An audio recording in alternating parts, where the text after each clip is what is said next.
cette rencontre hebdomadaire. Bienvenue à cette rencontre avec Pasteur Marie-Noël.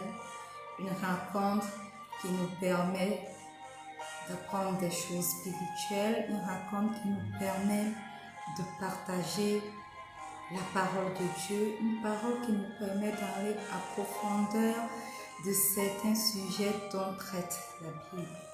Et ce soir, nous allons parler de l'oubli. Nous continuons avec notre série « Ceux qui oublient » que nous avons commencé il y a 2 semaines. La première semaine, nous avons parlé de ce que signifie l'oubli. Nous avons défini l'oubli et nous avons dit que ceux qui oubliaient sont injustes selon ce que la parole de Dieu dit, selon comment la parole de Dieu les définit. Et nous avons cité 8 raisons pour lesquelles nous ne devons pas oublier. La semaine passée, nous avons parlé de 6 raisons pour lesquelles il est important de se souvenir. Et ce soir, nous allons parler de 5 mots qui frappent ceux qui oublient. 5 mots qui nous frappent lorsque nous oublions. Éternel mon Dieu, mon roi, nous te rendons grâce ce soir. Tu es élevé, tu es magnifié, tu es assis sur ton trône. Voilà pourquoi nous invoquons ton nom. Toi le Dieu d'Abraham, toi le Dieu d'Isaac, toi le Dieu de Jacob. Tu n'as pas changé, tu es le même hier, aujourd'hui et éternellement. Nous invoquons ton nom ce soir. Christ ressuscité, toi qui es mort sur la croix pour nous, nous invoquons ton nom ce soir. Dans cette rencontre, nous invoquons ton nom. Dans les différents aspects de nos vies, nous invoquons ton nom. Et Saint-Esprit, Esprit de Dieu, Esprit de Jésus, toi sans qui rien n'est possible, nous invoquons ton précieux nom ce soir. Remplis-nous, parle à tes enfants ce soir, dispose des cœurs, enseigne-nous, convainc-nous, car toi seul es capable de le faire, au nom puissant de Jésus. Amen. 5 mots qui nous frappent lorsque nous oublions. Et comme je l'ai dit d'entrée de jeu, beaucoup de personnes ne savent pas que l'oubli est un péché. Et durant toute cette série, nous allons comprendre pourquoi l'oubli est un péché et pourquoi le Seigneur traite de ce sujet important dans la Bible. Parce qu'il sait que lorsque nous oublions, cela a des conséquences irréversibles. C'est un mot qui nous frappe lorsque nous oublions. Proverbe 16, verset 18 dit « L'arrogance précède la ruine et l'orgueil précède la chute. » Alléluia. Voyez-vous, le premier mot que nous voulons exposer ce soir, pour ceux qui oublient, est la régression ou alors la rétrogradation. Si vous devez passer un examen et que vous n'avez pas bien révisé, ou alors que vous avez révisé et qu'au moment de répondre à vos questions, vous oubliez. L'oubli conduit à ce que vous ne pouvez plus répondre à cette question de manière efficiente, de manière efficace. Vous ne pouvez plus donner la bonne réponse. Et parce que vous n'avez pas donné les bonnes réponses, parce que vous ne vous êtes pas souvenu de ce que vous avez appris, cela fait que vous échouez votre examen. Beaucoup de personnes qui échouent, ce n'est pas parce qu'elles n'ont pas été enseignées. Ces personnes échouent parce qu'elles ne se souviennent plus des enseignements qu'elles ont reçus. Et conséquence, elles échouent à leur examen. Au lieu d'être promues à une classe supérieure, ou bien au lieu d'être promues à un poste supérieur, elles restent sur place. Elles n'avancent pas. Alléluia. Voyez-vous, la même chose s'applique dans notre vie spirituelle. Ce même principe s'applique aux choses spirituelles. C'est parce que nous ne nous souvenons pas de la parole de Dieu que nous commençons à régresser. Nous sommes chrétiens. Nous avons donné notre vie à Dieu. Nous avons commencé à le servir. Nous avons été zélés pour lui. Nous allions à l'évangélisation. Nous passions, parce que quand on est zélé pour Dieu, on passe beaucoup de temps à l'église. On passe beaucoup de temps dans la prière. Et en ce moment, notre communion avec Dieu devient palpable. On sent quelque chose.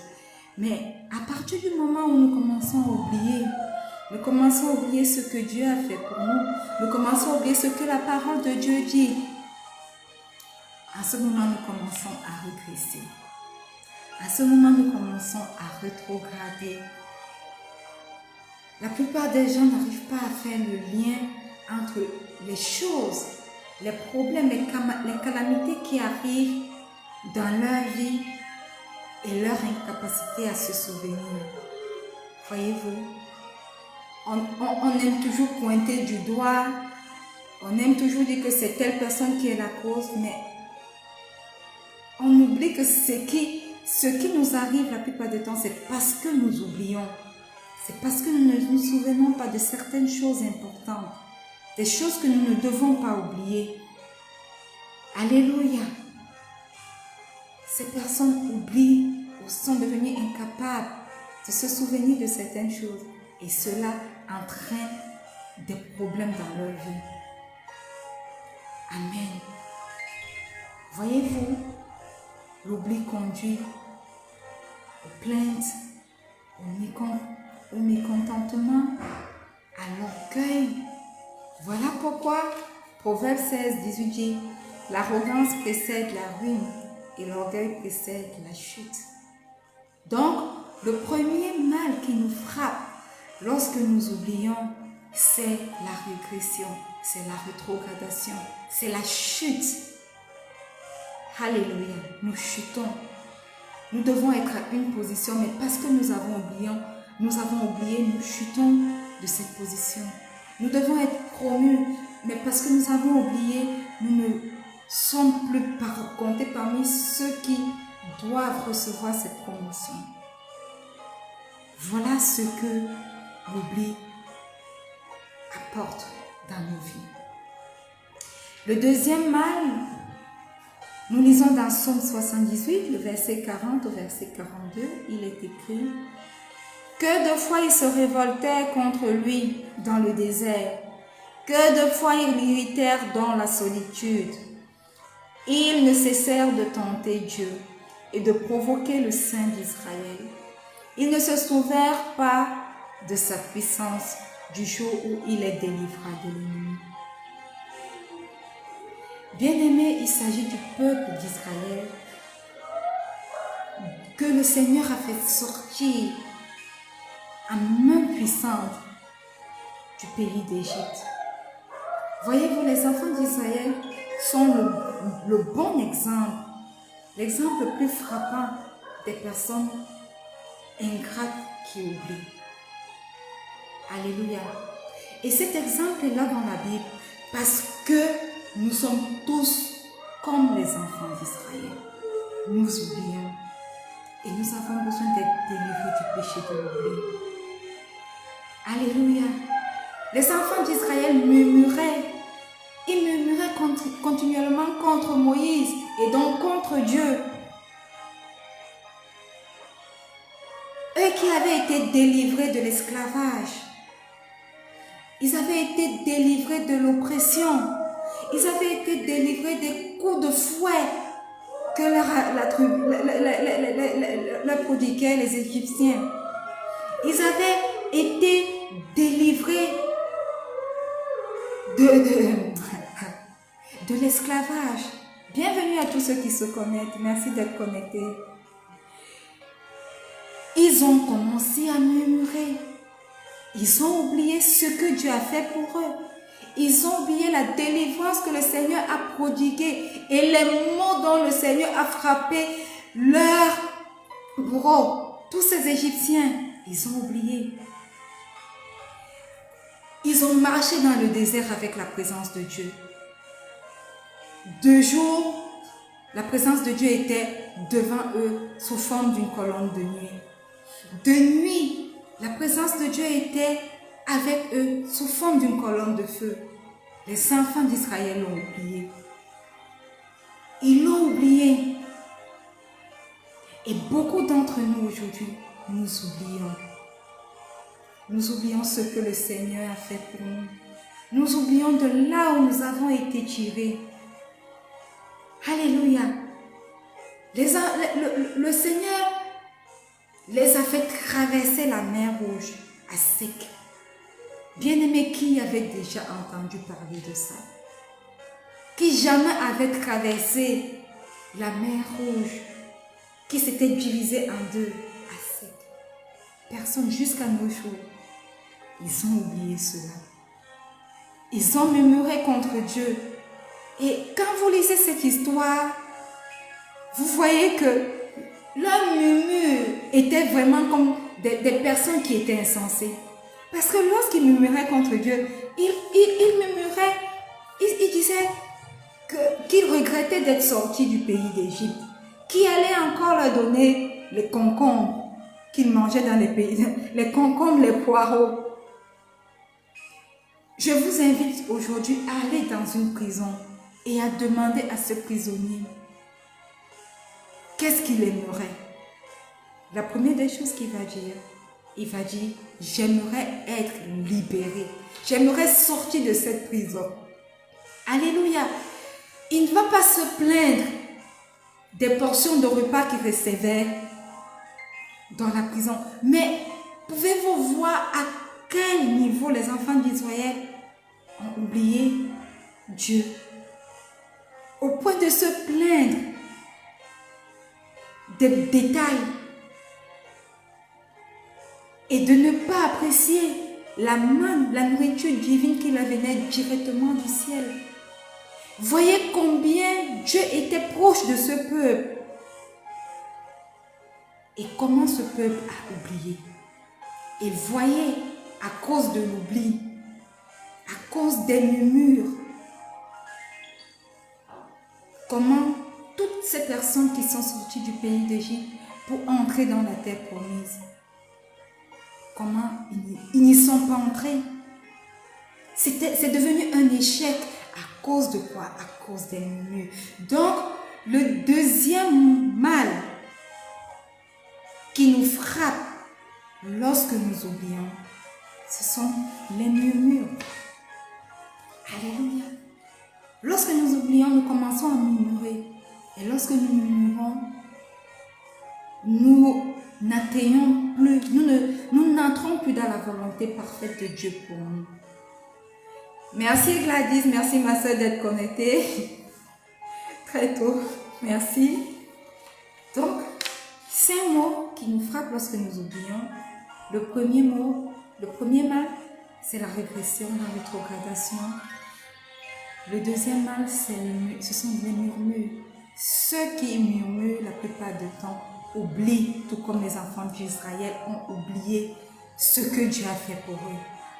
Ils oublient qu'ils ont été avec une personne. Ils oublient que cette personne a prié pour elle.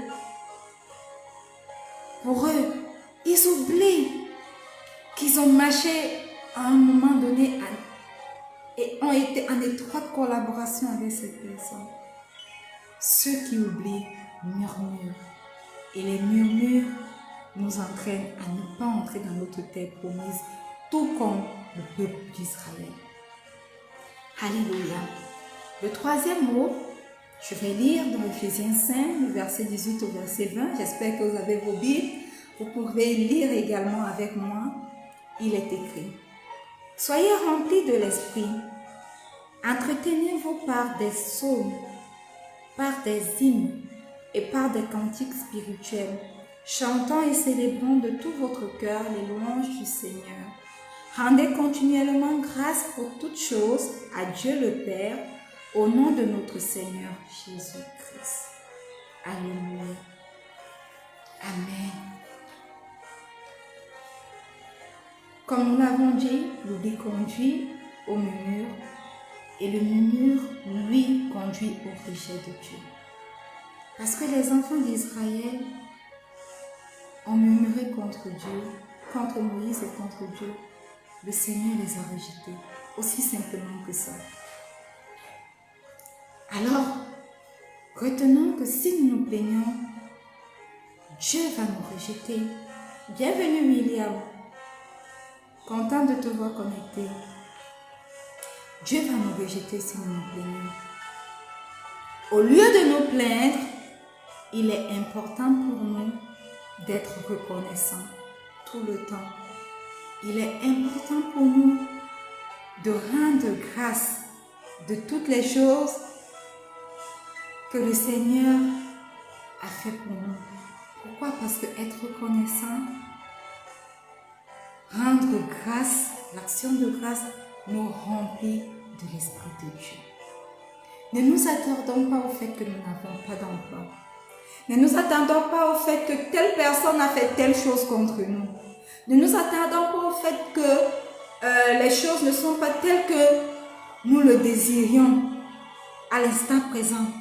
Non. Ne nous attendons pas au fait que nous n'avons pas encore de mari. Ne nous attendons pas au fait que nous sommes mariés depuis, mais nous n'avons pas encore d'enfants. Ne nous attendons pas au fait que nous servons Dieu depuis, nous sommes dans le ministère depuis, mais nous n'avons pas de travail gratifiant. Oh non, ne nous attendons pas à cela, mais attendons-nous à ce qu'il a fait pour nous. Attendons-nous au fait qu'il nous a pris de la boue et qu'il nous a lavé et nous a amenés à l'endroit où nous sommes maintenant. Et que sa main n'est pas courte pour nous enlever de cet endroit, pour nous faire grandir, pour nous promouvoir. Alléluia. Sachez-le bien, tout comme l'action de grâce nous remplit de l'Esprit de Dieu, les murmures, les plaintes nous remplissent de démons. C'est ce qui s'est passé avec le peuple d'Israël. À force de se plaindre, ils ont été remplis de démons. Et conséquence, le Seigneur les a rejetés. Parce que le Dieu que nous servons est saint. Il est saint. Et lorsque nous sommes remplis de démons, lorsque nous sommes infestés de démons, le Saint-Esprit ne demeure plus avec nous. Il s'en va. Alléluia. Alors, quelle est cette chose qui te fait oublier que ce pasteur a pris du temps pour prier pour toi? Quelle est cette chose qui te fait oublier la grâce à laquelle tu as été connecté pendant beaucoup d'années et qui du jour au lendemain, tu décides de te déconnecter à cause de l'orgueil qui te ronge? Quelle est cette chose? Analysez ces choses dans vos vies aujourd'hui et demandez-vous si elles en valent la peine pour vous d'être rejetés par Dieu. Parce que, voyez-vous, lorsque vous faites ces choses, vous pensez que c'est à des personnes physiques que vous le faites. Le peuple d'Israël a rejeté Moïse, a murmuré contre Moïse. Et moralité, ils ont murmuré contre Dieu lui-même et ont été rejetés. Alors, sachez-le bien, bien-aimés, chaque fois que vous murmurez contre quelqu'un qui a fait, que Dieu a utilisé pour faire quelque chose dans vos vies, chaque fois que vous murmurez contre quelqu'un que Dieu a utilisé pour prier, pour impacter quelque chose dans vos vies, sachez-le bien, vous ne rejetez pas, vous ne murmurez pas contre cette personne seulement, vous murmurez contre Dieu. Et la moralité, la conséquence, c'est que Dieu lui-même vous rejettera. Il a rejeté le peuple d'Israël. N'était-il pas ce peuple que Dieu a dit, vous porterez mon alliance, vous garderez mon alliance jusqu'à l'éternité? N'est-ce pas à cause de ce peuple que aujourd'hui nous avons le salut? Le salut est disponible pour tout le monde, non pas seulement pour les Juifs, mais aussi pour les gentils que nous sommes. Pourtant, les murmures, l'oubli a causé que Dieu a causé son rejet devant la face de Dieu. Dieu l'a rejeté.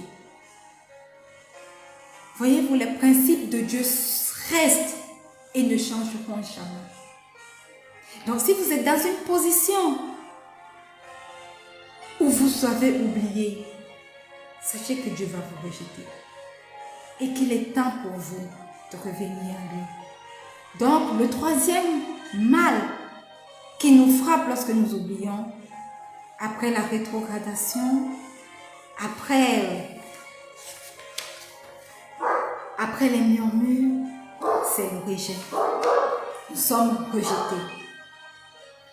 Nous sommes rejetés des hommes. Nous sommes rejetés de Dieu. Alléluia. Amen. Le quatrième mal qui nous frappe lorsque nous oublions, c'est la déloyauté. Marc 3, le verset 19. Et Judas Iscariote, celui qui livra Jésus. Voyez-vous, Judas, à la fin, a été déloyal. Comment est-il devenu ce disciple qui est devenu déloyal? Le disciple le plus perfide de tous les temps. La réponse se trouve certainement dans le fait que Judas Iscariote a oublié. Il a oublié, il ne se souvenait plus. Voyez-vous, Judas Iscariote a oublié qu'il a été recruté, qu'il a été privilégié d'être parmi les 12 qui marchaient avec le Seigneur. Judas Iscariote a oublié qu'il servait le Seigneur Jésus, le Fils de Dieu. Judas Iscariote a oublié qu'il a été privilégié d'entendre ce que beaucoup d'autres personnes ne pouvaient pas entendre. Parce que le Seigneur, après avoir enseigné la foule, qui ne pouvait pas certainement comprendre toutes les choses, revenait en privé et enseignait et expliquait ces choses aux disciples. Judas Iscariote était parmi ces 12. Judas Iscariote a oublié qu'il a été privilégié de recevoir parmi les 12 un travail particulier, celui de tenir la bourse. Judas Iscariote a oublié les miracles que le Seigneur faisait. Il a oublié que le Seigneur a rendu la vie à des morts. Comment peux-tu oublier un être qui est si puissant? Un être qui est capable de ramener à la vie des personnes qui étaient mortes. Il a oublié le miracle de la résurrection de Lazare. Il a oublié ces personnes qui étaient aveugles et qui ont retrouvé la vue. Ils ont oublié ces personnes qui étaient lépreuses et qui ont été purifiées. Ils ont oublié les paralytiques qui ont recommencé à marcher. Judas Iscariote a oublié. Il a oublié même cet homme qui était capable de parler au vent, de parler à la mer et que les vents et la mer se calment. Il a oublié cet homme qui était capable de chasser les démons et les démons disaient « nous te connaissons, ce n'est pas encore notre temps ». Judas Iscariote a oublié tout ça. Il a oublié les enseignements du Seigneur Jésus sur l'enfer et le paradis qui sont réels. Ces enseignements qui doivent nous remplir d'effroi afin que nous puissions marcher dans la voie qui nous amène au paradis. Il a oublié l'exemple de Lazare et de l'homme riche qu'il a d'ailleurs connu. Judas Iscariote était incapable de se souvenir de cela. Voilà pourquoi il a trahi Jésus et il est devenu déloyal. De la même façon pour nous aujourd'hui, lorsque nous oublions un seul bienfait qu'une personne nous a fait, nous devenons déloyaux. Ne pensons pas que nous allons à l'église, nous payons nos dîmes, nous rendons ministère, nous prions, nous avons des révélations et que cela nous rend agréables au Seigneur. Parce que nous oublions les bienfaits de ces personnes que le Seigneur a utilisées pour parler dans nos vies. pour nous aider, pour nous tendre la main, nous devenons déloyaux à Dieu. Nous ne devenons pas déloyaux seulement à ces personnes. Oh non, nous devenons déloyaux à Dieu. Et nous avons tous vu la fin de Judas. La Bible dit que il aurait mieux valu qu'il ne soit pas né.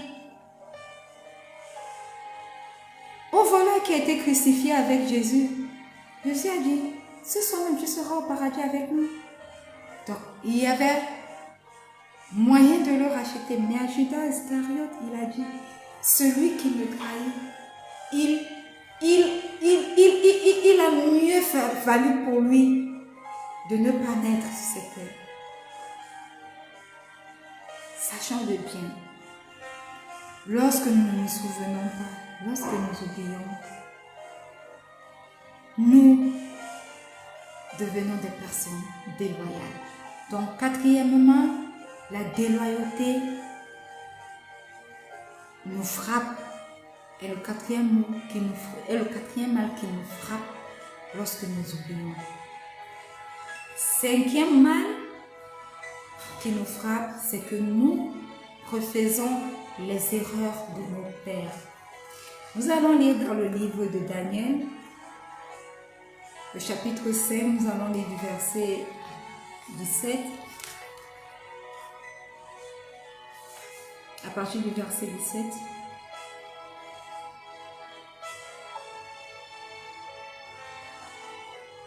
Au verset 23. Daniel prit la parole et dit devant le roi, « Que tes dons te soient retournés et donne à d'autres tes cadeaux. Pour moi, je lirai au roi cette écriture et je lui en ferai connaître l'interprétation. Ô roi, le Dieu très haut a donné royaume, grandeur, majesté et gloire à Nebuchadnezzar, ton père. La grandeur qu'il lui avait donnée faisait trembler de crainte devant les peuples, nations et langues. Il tuait qui il voulait, laissait vivre qui il voulait, élever qui il voulait, abaisser qui il voulait. Mais son cœur s'étant élevé et son esprit durci jusqu'à l'arrogance, il fut rejeté du trône de sa royauté et la gloire lui fut ôtée. Il fut retranché d'entre les hommes et par le cœur, il devint semblable aux bêtes. Sa demeure fut avec les onagres, comme les bœufs qui se nourrissent d'herbe. Son corps fut baigné de la rosée du ciel jusqu'à ce qu'il lui apprit que le Dieu très haut a domaine sur le royaume des hommes et met à sa tête qui lui plaît. Mais toi, Balthazar, son fils, tu n'as pas humilié ton cœur, bien que tu aies su tout cela.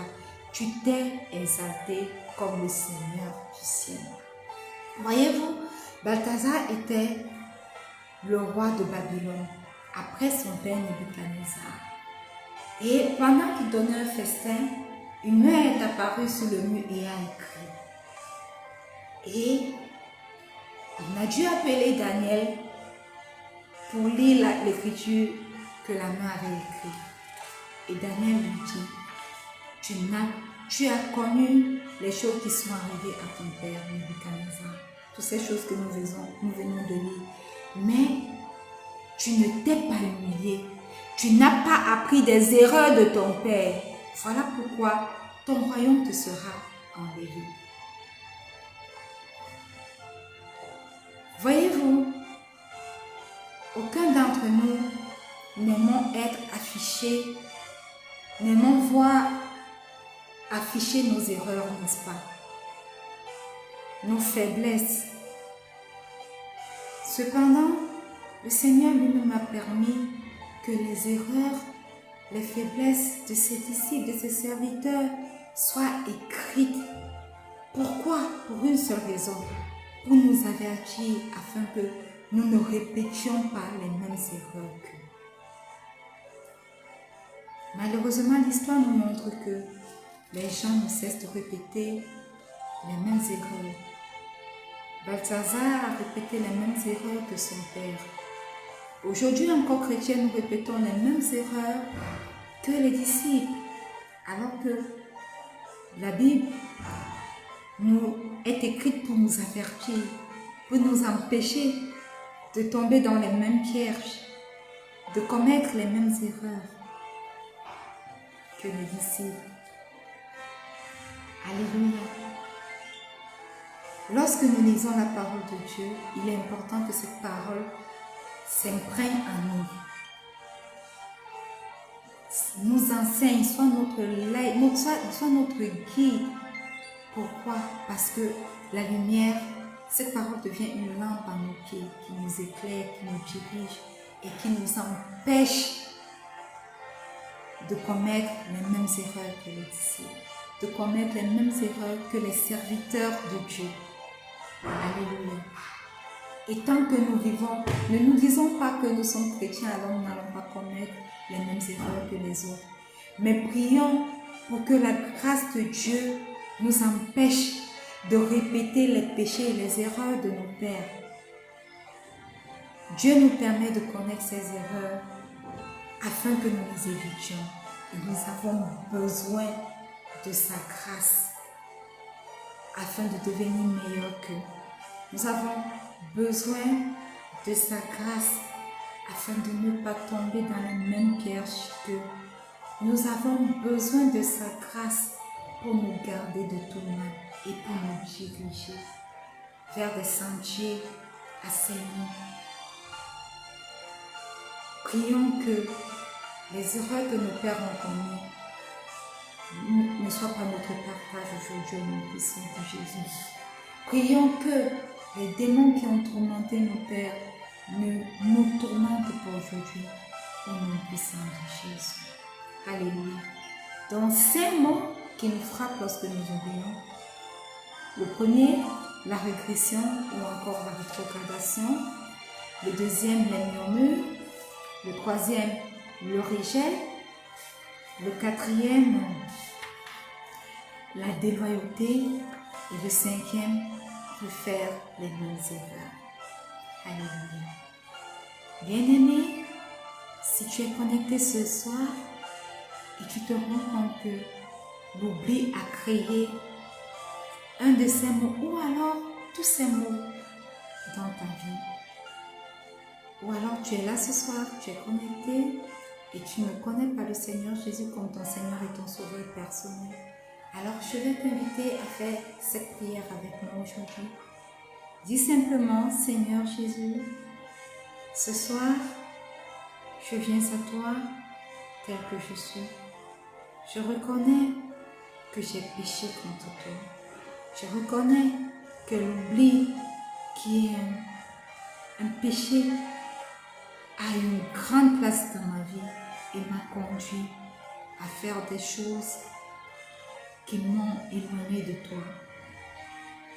Et qu'à cause de l'oubli, tu m'as rejeté. Et ce soir, je reviens à toi tel que je suis. Je reconnais mon péché, Seigneur Jésus. Pardonne-moi. Toi qui es mort sur la croix pour moi, toi dont le sang a été versé afin que je sois purifié, toi qui es descendu aux enfers et qui as ressuscité le troisième jour, Christ ressuscité, ce soir, je viens faire de toi mon Seigneur et mon Sauveur personnel. Viens et entre dans ma vie, entre de mon cœur et demeure en moi. Forme-toi en moi. Forme-toi en chaque parcelle de ma vie. Que ce soit ma personne physique, forme-toi dans ma personne physique. Que ce soit ma personne spirituelle, forme-toi dans ma personne spirituelle. Et que je devienne chaque jour un peu plus dans mon âge avec toi, en ton image. Saint-Esprit, Esprit de Dieu, Esprit de Jésus, sois au rendez-vous. Je t'invoque ce soir, sois là et apprête-moi pour l'enlèvement de l'Église. Au nom puissant de Jésus. Amen. Bien-aimés, si vous avez fait cette prière, sachez que vous êtes nés de nouveau. Le Seigneur Jésus est dorénavant votre Seigneur et votre Sauveur personnel. Christ ressuscité, qui a vaincu la mort, fait entièrement partie de votre vie. Alléluia. Alors, si vous êtes là, j'aimerais vous donner un conseil comme j'ai l'habitude de le faire. C'est que il est important pour vous de vous connecter, de suivre paroles, avec des rencontres avec le pasteur Marie, d'aller dans vos églises respectives. C'est une bonne chose, suivre tel ou tel homme de Dieu, mais il est plus important pour vous d'avoir une intimité avec Dieu à travers le temps de méditation quotidien et le temps de prière. Il est important que vous vous asseyez, vous lisez sa parole, vous méditez sa parole et qu'à travers cette parole, nous-mêmes nous rendons un ministère. Il est important que vous dialoguez quotidiennement avec lui à travers le temps de prière. Donc, n'oubliez pas, méditez. Josué 1:8, que ce livre de la loi ne s'éloigne jamais de vous.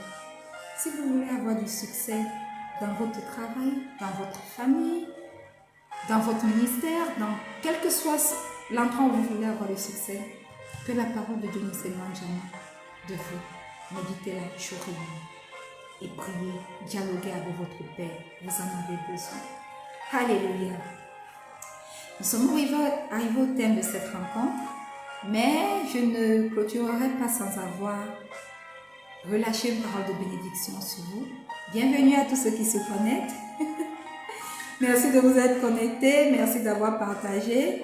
Même si vous arrivez à la fin, c'est pas grave. Sachez que il y a des replays sur quelle que soit la plateforme où vous nous rejoignez. Il y a des replays chaque lundi et chaque jeudi à 19h00 UTC+1.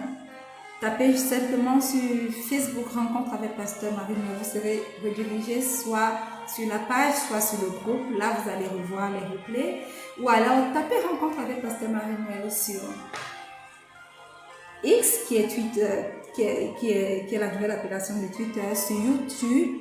Et vous allez être redirigé vers cette exhortation et beaucoup d'autres encore. Donc, vous pouvez revoir les replays. Alléluia.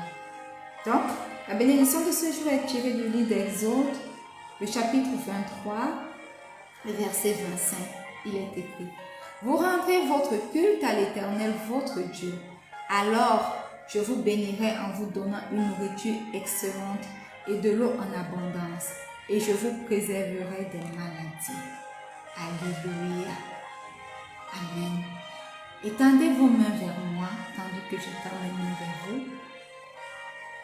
Seigneur, mon Dieu, mon roi, je te rends grâce pour toutes les personnes qui sont connectées, pour toutes les personnes qui écoutent cette exhortation en replay. Par la vertu du Saint-Esprit, je viens retirer cette parole d'Exode 23, le verset 25 de ta parole, et je la plante dans leur vie au nom puissant de Jésus. Et je déclare que pendant que ces personnes, éternel, mon roi, et toutes celles qui sont connectées ce soir, te rendent un culte, te rendent témoignage, te servent, Seigneur, que toi tu les bénisses au nom puissant de Jésus, que toi tu leur donnes la nourriture, une excellente nourriture, de la nourriture en abondance, de l'eau, qu'elles ne manquent jamais de nourriture, qu'elles ne manquent jamais d'eau, au nom puissant de Jésus, et que toi tu les préserves de toute maladie, que celles qui sont malades reçoivent maintenant leur guérison au nom puissant de Jésus. Et je déclare que cette parole d'Exode 23, versets s'implanter dans leur vie, produisent ses bons fruits au nom puissant de Jésus. Et les garde jusqu'à notre prochaine rencontre, vendredi prochain, au nom puissant de Jésus. Amen. Bien-aimés, nous sommes arrivés au thème de cette rencontre. Je reste votre âme servante, Pasteur Marie-Noël. Je vous aime. Mais le Seigneur Jésus vous aime encore plus. Ne l'oubliez pas. Shalom.